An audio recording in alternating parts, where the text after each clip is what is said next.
ฟพี่น้องหนาวหากระตื้น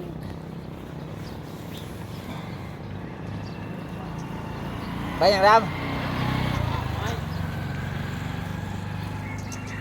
หนาวพี่น้องบ่มีแนวลงคลิปก็มาลงพร้อมกินแต่ไฟเลยพี่น้องกินแต่ไฟหนาวนะพี่น้องนะมาผิงไฟนำกันหนาว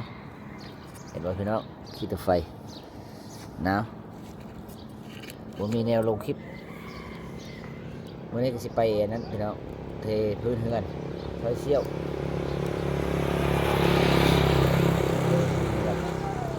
ไปฮะ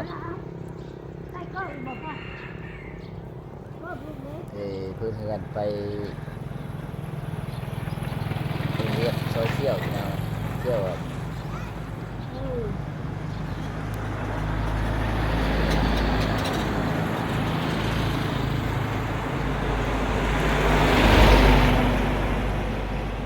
เที่ยวไปนะคือพื้นเฮือนวันนี้ก็บ่มีหยังพี่น้องลงคลิปมาลงหนาวผิงไฟควันเลยพี่น้องเลยเบิ่งคลิปหน้าพี่น้องสิถ่ายให้เบิ่งงามๆสวยวิวแต่ตอนเช้าเนาะวันนี้ก็จะเช้าๆพี่น้องหนาวไอ้ก็หนาวลูกก็หนาว